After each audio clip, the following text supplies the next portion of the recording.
Olá, boa noite. O presidente Jair Bolsonaro sancionou hoje a criação do Auxílio Brasil e do Alimenta Brasil e prorrogou o benefício extraordinário que garante o pagamento de R$ 400 aos beneficiários do programa. Com a sanção do texto, a proposta que criou o Auxílio Brasil e o Alimenta Brasil passam a valer definitivamente. Após a publicação da medida provisória pelo governo federal, o Congresso Nacional discutiu, alterou e aprovou a matéria. 2 trechos do texto foram vetados pelo presidente. Um deles estabelecia metas para as taxas de pobreza. A razão do veto, segundo o Ministério da Cidadania, é que a medida geraria ônus ao Poder Executivo Federal. O Auxílio Brasil é o atual programa de transferência de renda do governo federal que garante aos assistidos um benefício mínimo a depender das regras e necessidades de cada família. O programa também cria condicionantes para a manutenção do pagamento, como realização do pré-natal e atendimento do calendário vacinal das crianças, além de diretrizes para a concessão do auxílio. O Auxílio Brasil é composto pelo benefício Primeira Infância, benefício Composição Familiar e benefício Superação da Extrema Pobreza. Já o Alimenta Brasil substitui o Programa de Aquisição de Alimentos, que compra a produção de agricultores familiares. Bolsonaro também assinou o decreto que prorroga a concessão do benefício extraordinário de R$ 400 aos assistidos pelo programa de janeiro a dezembro de 2022. O Ministério da Educação decidiu que as universidades e institutos federais não vão exigir o comprovante de vacinação aos alunos para o retorno das atividades presenciais. Segundo o parecer do ministro Milton Ribeiro, publicado no Diário Oficial da União, além de a lei ter que ser estabelecida pelo governo federal, a medida depende apenas da implementação de protocolos sanitários. E agora vamos falar agora vamos conferir os números da vacinação do Brasil contra a Covid. De acordo com as Secretarias de Saúde dos Estados e do Distrito Federal, foram aplicados 331.139.312 doses. 77,9% dos brasileiros já receberam pelo menos uma aplicação e mais de 143.390.000 estão totalmente imunizados com as 2 doses ou com a vacina de dose única. O governo do estado do Rio de Janeiro enviou 40 agentes do Corpo de Bombeiros ontem para ajudar as vítimas da chuva na Bahia. Também foram encaminhados 20 barcos, um avião, equipamentos de salvamento e kits de primeiros socorros. Ao todo, 136 cidades baianas estão em situação de emergência. O número de mortes aumentou hoje para 25. 2 aeronaves da Força Aérea Brasileira decolaram de Ilhéus transportando aproximadamente 1.500 quilos de colchonetes, travesseiros, cestas básicas, materiais de higiene pessoal e roupas para a cidade de Dário Meira e 2.300 quilos de cestas básicas e fardos de água para Ipiaú, no sul da Bahia. A FAB integra a cooperação mútua entre os Ministérios da Defesa, Saúde e do Desenvolvimento Regional na ajuda humanitária em apoio aos municípios atingidos pelas chuvas. Sob a coordenação do Comando de Operações Aeroespaciais de Brasília, desde o início da situação de calamidade, a FAB está engajada na operação. Já foram transportadas mais de 45 toneladas de alimentos perecíveis e não perecíveis e 2,5 toneladas de medicamentos para atender as populações mais atingidas pelas enchentes.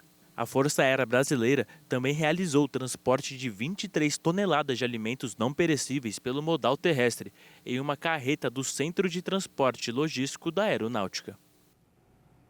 O baiano de Juazeiro do Norte, Daniel Alves, que atualmente joga no Barcelona da Espanha, está participando da coordenação do esquema de doações da CBF para os atingidos pelas chuvas. Segundo a Confederação Brasileira de Futebol, já foram entregues 20 toneladas de alimentos às famílias de todo o estado. Os mantimentos começaram a chegar hoje aos locais mais afetados.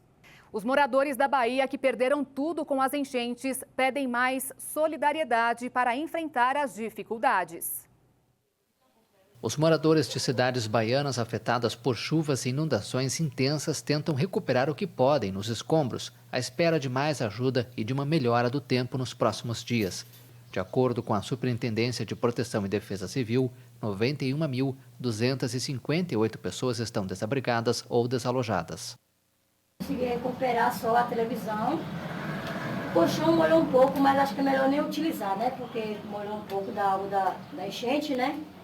E assim, perdi minha geladeira, guarda-roupa, sofá, armário, tudo eu perdi. No momento estamos passando por um momento também sem água em Itambé e a solidariedade é o que a gente está buscando. A gente está buscando solidariedade de todos os lados e nós esperamos que os governantes façam alguma coisa por nós. Os 417 municípios baianos receberam nesta quinta-feira um reforço no caixa para fechamento das contas, com a antecipação pelo governo do estado de 247,2 milhões, correspondentes às receitas com ICMS e do IPVA, arrecadados nos dias 27, 28 e 29. E veja depois do intervalo, as regras para pedir aposentadoria vão mudar depois de amanhã. E para superar as dificuldades, o brasileiro aumentou o número de empresas em atividade no país.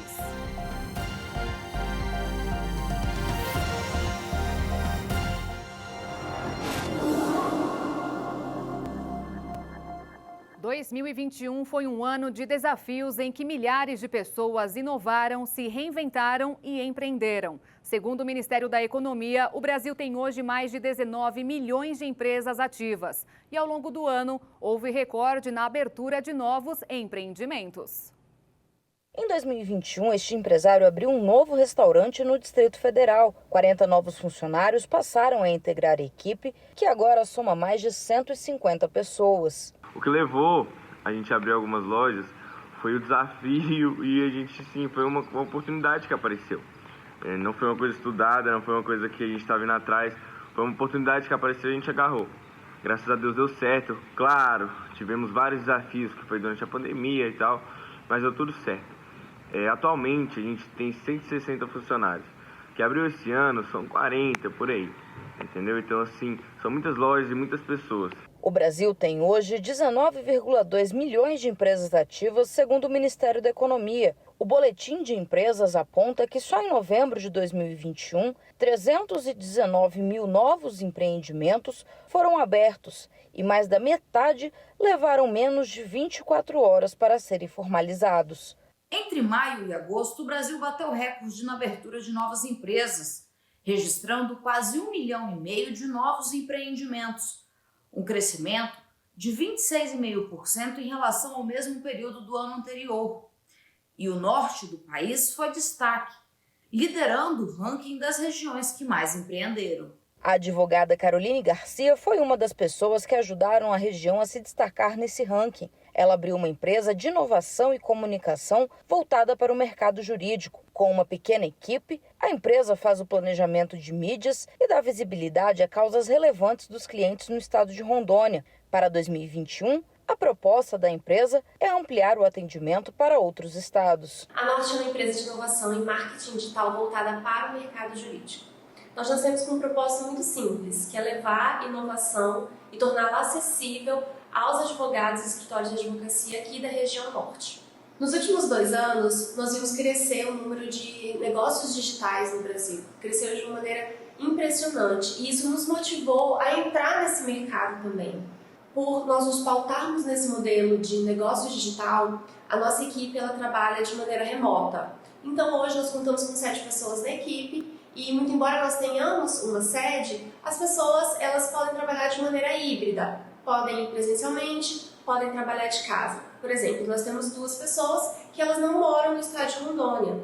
E inovação tem sido a chave do sucesso para empreendedores em todo o país. Quem já estava no mercado de trabalho teve que apostar em novas tecnologias e abordagens para ir além e fidelizar os clientes. Foi o que fez este dono de imobiliária no Distrito Federal, que no começo do ano lançou um aplicativo que ajuda a precificar os imóveis. O aplicativo de precificação imobiliária, nós chamamos ele internamente de Urbinomics, ele surgiu da demanda de não é só profissionalizar, mas evoluir, melhorar e dar mais certeza, dar mais, por que não, ciência à avaliação imobiliária. A gente está falando do maior bem da vida das pessoas, da maioria das pessoas, e existe um certo amadorismo, talvez, ou uma certa insegurança quanto à resposta para a pergunta que é: quanto vale o seu imóvel?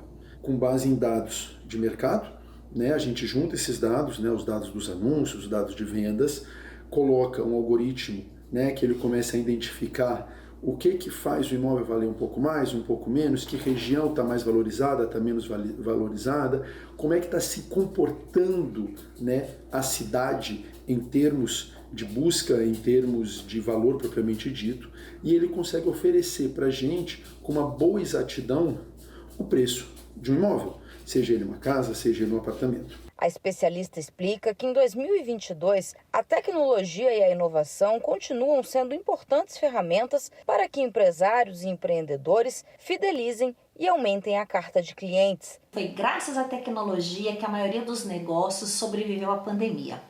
Mas a verdade é que a tecnologia sempre foi uma aliada na gestão das empresas. O lockdown e todas as outras restrições da pandemia só colocaram luz naquilo que a gente já sabia, que a tecnologia traz eficiência aos processos, diminui os custos, aumenta a produtividade, traz comodidade para o cliente e pode ampliar as possibilidades de atuação do negócio.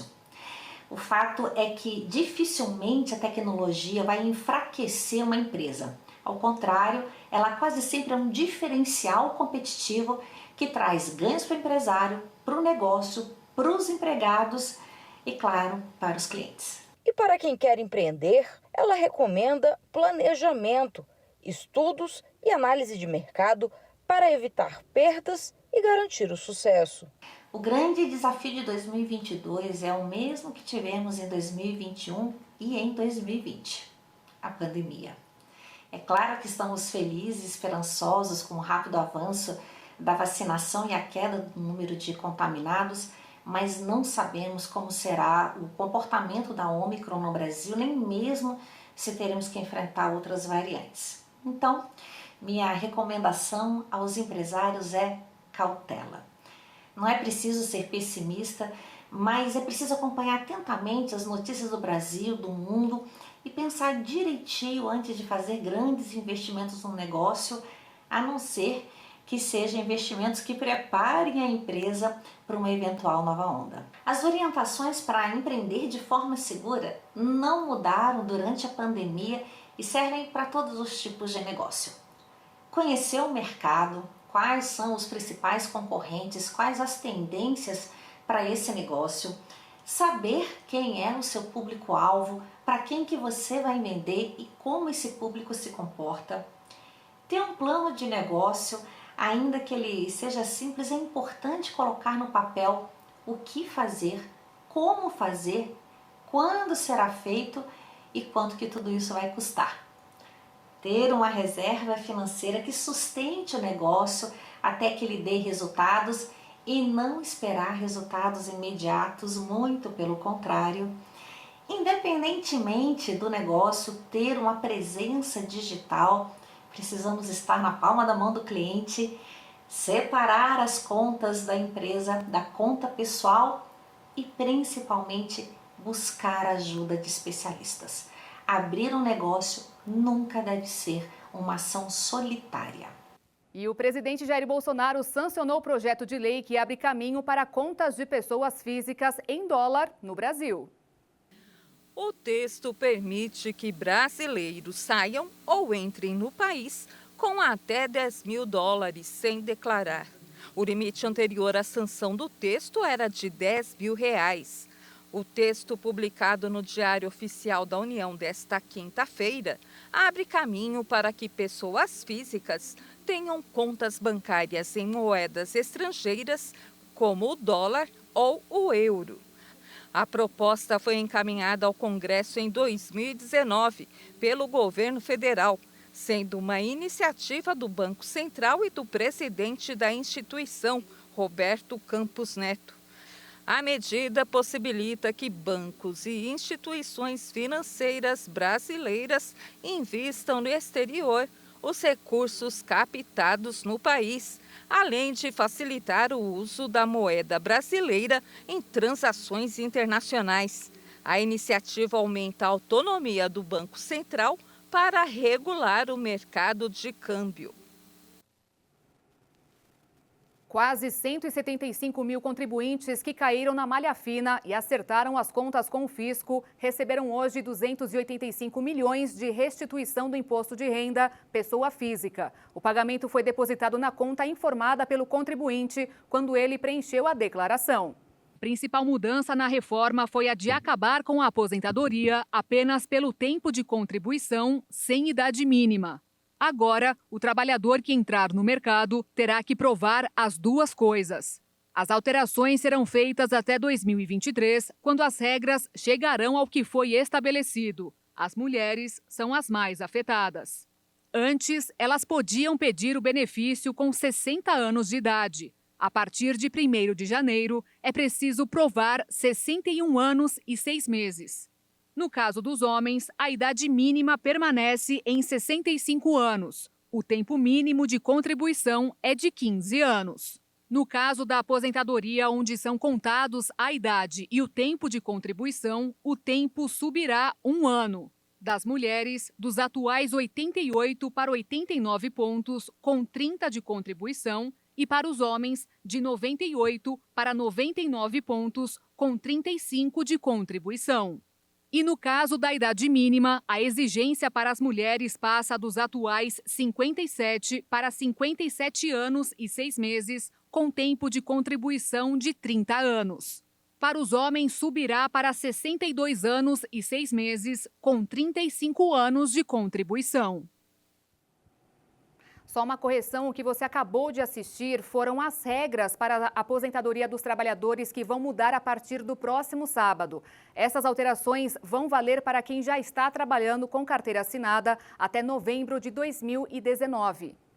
E no último pregão do ano, o dólar fechou em forte queda nesta quinta-feira de 2,09%, puxado pela baixa pela formação do PETAX, que é a taxa de câmbio calculada pelo Banco Central. Com isso, a moeda norte-americana encerrou o dia cotada em R$ 5,57 na venda. Já a Bolsa de Valores fechou em alta de 0,77%, com 104.910 pontos. O governo brasileiro começará a partir do ano que vem a facilitar a entrada de companhias aéreas estrangeiras com o intuito de tornar o setor de aviação mais competitivo. Para estimular a livre concorrência no espaço aéreo brasileiro, o governo acabou com a necessidade de autorização para que as empresas estrangeiras passem a operar no país. A partir de janeiro, elas não precisarão cumprir o processo burocrático, que incluía a abertura de uma filial no Brasil e a abertura de Cadastro Nacional da Pessoa Jurídica, o CNPJ. O foco da Agência Nacional de Aviação Civil será no registro do voo, ou seja, basta as empresas solicitarem as operações. A alteração consta na medida provisória número 1089, publicada no Diário Oficial desta quinta-feira. A medida faz parte do programa Voo Simples, que revoga e flexibiliza várias normas do segmento. Entre as medidas está a alteração nas taxas para tirar a habilitação, que chegavam a R$ 13 mil, e a partir de agora será de R$ 150. Ao todo, a medida provisória traz 69 iniciativas que alteram algumas regras do Código Brasileiro de Aeronáutica, leis de criação da ANAC e da Infraero. Em nota, o ministro da Infraestrutura, Tarcísio Freitas, disse que o programa dará mais eficiência ao setor, pela incorporação de novas tecnologias, liberdade para inovação e criação de modelos de negócios no modal aéreo. E veja a seguir, o mundo bateu mais uma vez o recorde de infecções por Covid. E ainda, uma nova regra vai permitir que o brasileiro tenha contas bancárias no exterior.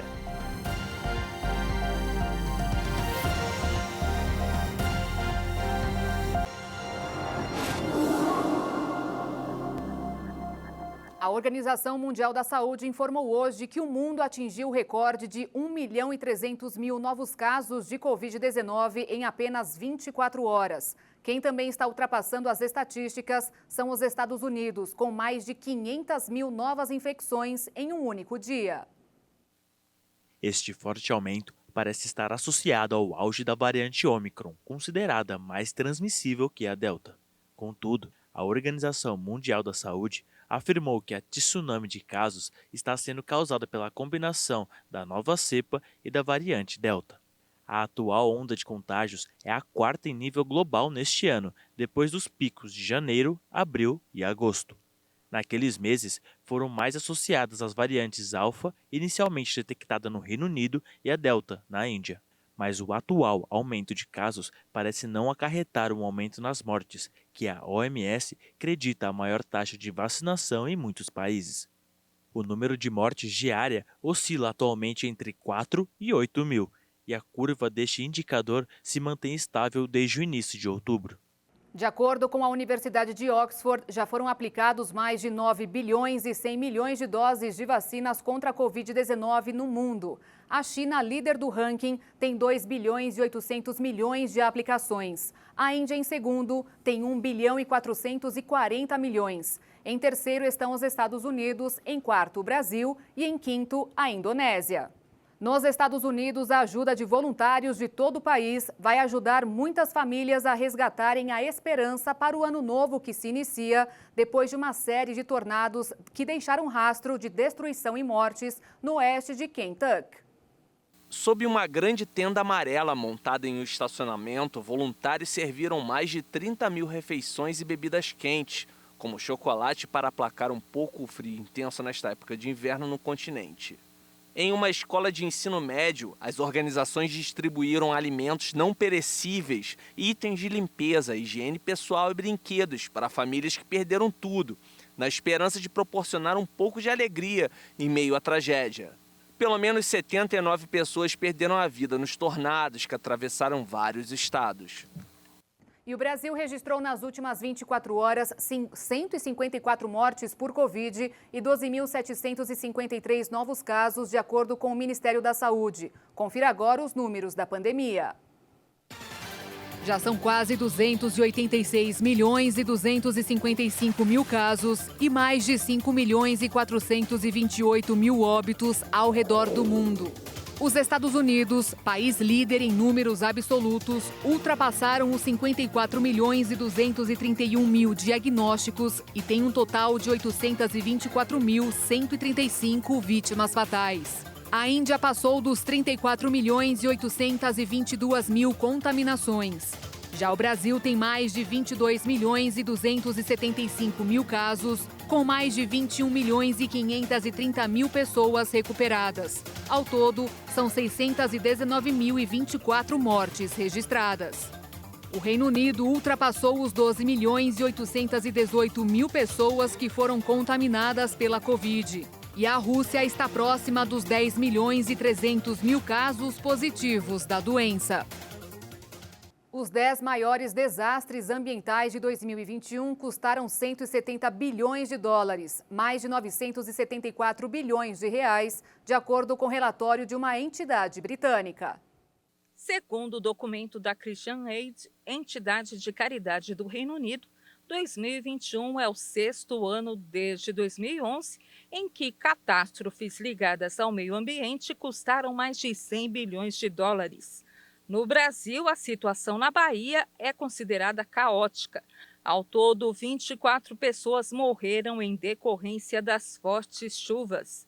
De acordo com a Superintendência de Proteção e Defesa Civil, 91.258 pessoas estão desabrigadas ou desalojadas e 629.398 pessoas foram afetadas pelas tempestades.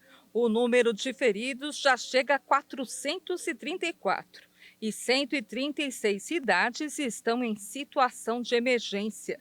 O governo do estado registrou o maior acumulado de chuvas para dezembro nos últimos 32 anos. Em agosto, nos Estados Unidos, o furacão Aida assolou boa parte do leste do país, matando pelo menos 95 pessoas. A reparação dos danos da tempestade tropical custou cerca de 65 bilhões de dólares à economia norte-americana. Em julho, os alagamentos na Europa, que afetaram principalmente a Alemanha, Luxemburgo e Holanda, mataram 240 pessoas e geraram um rombo de 43 bilhões de dólares para os países afetados. O estudo da Christian Aid também destacou os danos causados pelas inundações que destruíram a província de Henan, na China, que causou mais de 300 vítimas fatais e custaram cerca de 17 bilhões de dólares. No nordeste da África, o Sudão do Sul foi atingido por inundações que obrigaram quase 1 milhão de pessoas a abandonarem as suas casas, enquanto a África Oriental foi devastada por conta da seca. Os desastres ambientais registrados em 2021 são reflexos das ações humanas. No Chile, as colinas do deserto do Atacama se tornaram um impressionante cemitério de roupas usadas em um aterro sanitário clandestino. Assim como acontece todos os anos, a maior dúvida de muitos pais nesse período de férias é como entreter os filhos pequenos. Em São Paulo, o que não falta é a opção de lazer, tanto na capital como no interior, onde a família toda se diverte e ainda gasta boas calorias. Que criança não gosta de uma boa cama elástica? Agora, imagine várias. E aqui a diversão se estende também aos adultos. É uma coisa que eu nunca tinha feito também, quando eu era mais novo, tinha vontade de fazer, eu tô realizando, né? Hoje, depois de velho. Virou criança hoje? Virei. Muito bom, vale muito a pena. Hoje a nossa equipe está no Altitude Parque Tatuapé, zona leste de São Paulo, um dos maiores parques de trampolins do Brasil, com 450 metros quadrados de camas elásticas e muitas possibilidades de manobras. Uhul!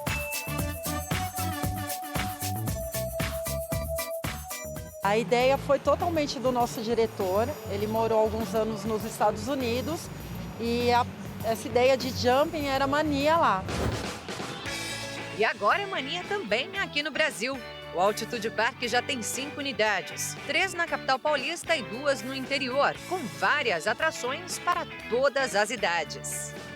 Como conta o Pedro, monitor do parque. Gostaria de começar pelo basquete, né? Primordial aqui, todo mundo gosta. É um basquete totalmente diferenciado por conta da cama elástica, né? Ajuda bastante a criançada que está começando também. Dá pra fazer boa cesta? Dá pra fazer. Eu posso até tentar uma, se você quiser. Por favor, Pedro.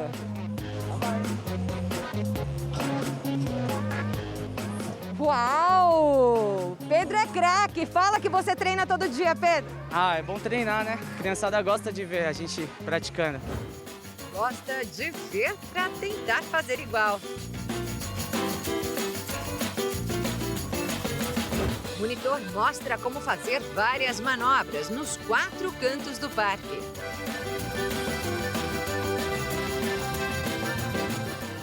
E uma das atrações que as crianças mais gostam aqui é essa piscina de espumas com aquele trampolim ali.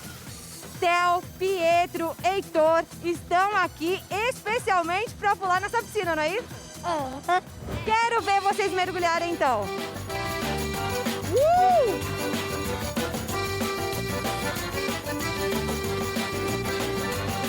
Aqui todo mundo pode arriscar, mas claro, com muita segurança.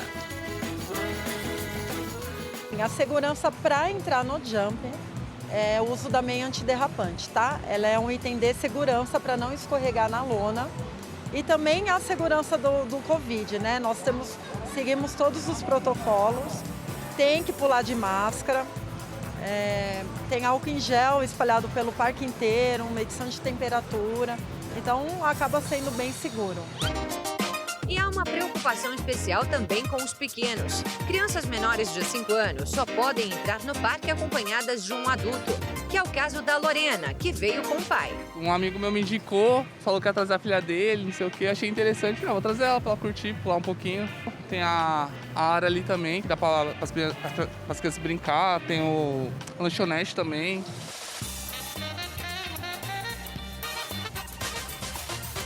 Você pulou um pouquinho também? Pulei, já cansei. Já cansou. A criança não cansa, mas o pai... Não para. Mas dá pra dizer que é um parque para todas as idades? Sem dúvidas. Muito divertido, gostoso. É opção de férias para pais, filhos e, por que não, avós. Não temos limite de idades. De 0 a 90 anos, 90 e pouco, pode pular. Pode pular no twister, na área do cavalo com paredes elásticas, no jogo de queimada e no espaço destinado ao parkour. Um método de treinamento usado para ultrapassar obstáculos de forma rápida, usando habilidades do corpo humano. E quanta habilidade tem o Pedro! Mas não precisa disso tudo não. Para curtir esse espaço, basta ter disposição. Eu acho que o que vale mais não é nem aprender sim ou não, é sim se divertir, sabe? Se sentir bem aqui no ambiente. E aí é diversão garantida. A Lara que o diga. Descobriu o parque na internet e logo convenceu o pai a curtir esse dia assim. É uma opção bacana para as férias, Rafael? Nossa, eu digo uma das melhores, porque eles se divertem, eles fazem alguma coisa, não tem essa de ficar preso em casa, em celular, game, a gente consegue fazer eles se movimentar sem olhar para o mundo digital. Isso que eu acho importante para eles. Gasta energia, se diverte e aproveita esse momento em família, que certamente ficará marcado na memória. É um dia inesquecível para você? Muito! Para mais informações, acesse altitudeparque.com.br.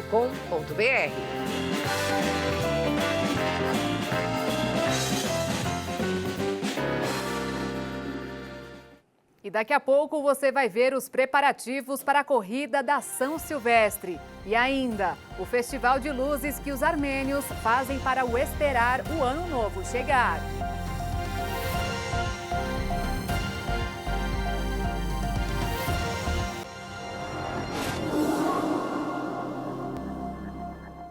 A São Silvestre, prova de rua mais tradicional do país, volta a ser realizada esse ano. A 96ª edição da corrida será marcada por alguns cuidados especiais devido à pandemia.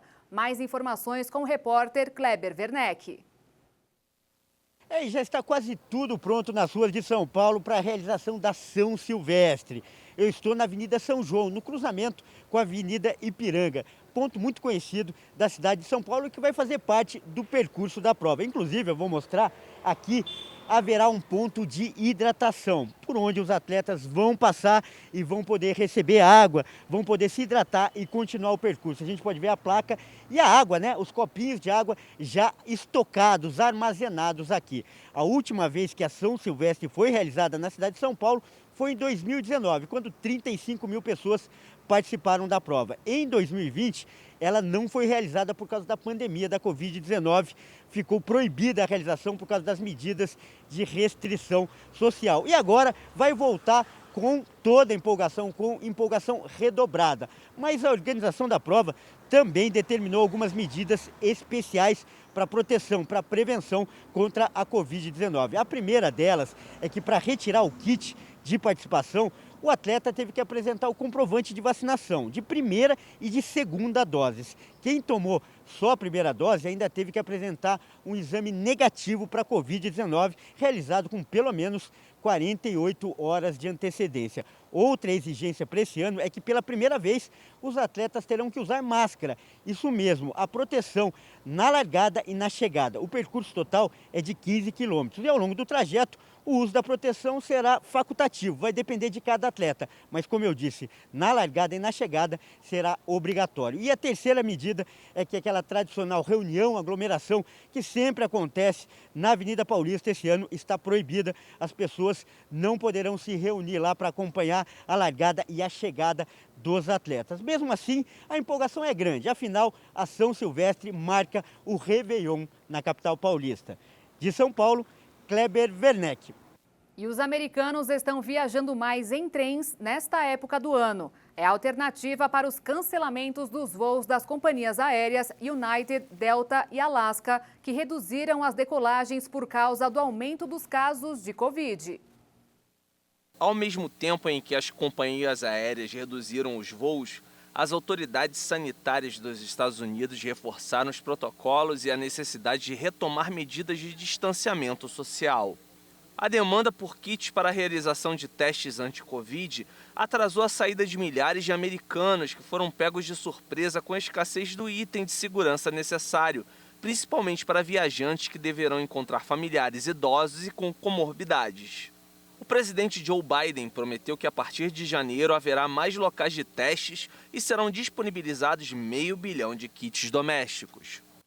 Na Ucrânia, os turistas entraram no clima das celebrações de final de ano e aproveitaram o festival de luzes que iluminam a paisagem da capital Kiev com temperaturas abaixo de zero. A manifestação humana pela luz tem lugar em manifestações tradicionais que perduram por séculos. Não é diferente do festival de luzes que decorou a capital ucraniana e reúne turistas de todas as partes do mundo que prestigiam o evento e pousam para fotos. Entre as atrações estão um carrossel e um trem iluminado que contribuem com a alegria das pessoas. Mas as autoridades sanitárias não esquecem os cuidados com o avanço das contaminações de Covid-19 na Europa. E veja agora alguns desses testemunhos da Igreja Internacional da Graça de Deus. Oh, glória, nós damos glória, Ele vem para mudar a nossa história. Você foi o que, irmã? De vez em quando tem uma pontada muito forte no peito. Quem mais em nome de... Você, o que foi? Eu tava com dor no olho. E saiu? Amém, glória a Deus. E você foi o quê? Missionário, eu agradeço a Deus, porque eu cheguei aqui com muita dor no peito, com a síndrome do pânico, que eu tenho uma criança especial que não é aceita na escola. E graças a Deus essa tristeza saiu. Estou sentindo uma alegria enorme de estar com Jesus de volta. Que bonito, hein, pessoal? Vale a pena, hein? Você foi o quê, amiga? Dor nas costas, desde ontem à noite. Doendo aqui, passou, graças a Deus. Glória a Deus. Você foi o quê, irmã? Braço e joelho. Não estava podendo dobrar. O do braço não dobrava. Cantei a volta e Jesus me curou. Já pode levantar o braço? Eu creio. Já pode levantar? Já estou levantando. Glória a Deus por isso. Aqui foi o quê, irmã? Conta pra mim. Pastor, eu vim aqui com a dor no joelho horrível. Cheguei aqui, pastor, não conseguia subir escada. Só já consegue subir escada? Agora eu creio que sim, então, eu consigo. Sobe essa escada aqui, ó. Vamos tirar a prova dos 9. 9 vezes 9, 81. Dividido por 9, nada. Glória a Jesus. Glória a Deus. Pastor. Subiu normal? Pensei que ele estava dando a mão e estava segurando o microfone. Glória a Deus. Então desce agora, Baiana glória de Jesus. Em nome do Senhor Jesus. Olha aí, descendo até correndo, pessoal. Oh, glória a Deus. Oh, glória, nós damos glória, Ele vem para mudar a nossa história. E antes de encerrar o Jornal das 22, eu quero deixar 2 recadinhos para você. O primeiro é que amanhã você vai acompanhar uma programação especial de Ano Novo aqui na HIT. E o segundo é que a partir de segunda-feira, o Jornal das 22 vai passar a ser mais cedo, começando às 10 horas da noite. Dito isso, agora sim eu me despeço da edição desta quinta-feira e já com uma certa antecedência, desejo um ótimo início de ano para você e a sua família. Que 2022 seja repleto de saúde e realizações. Ótimo descanso, obrigada pela companhia até aqui, se cuida e até segunda. Tchau.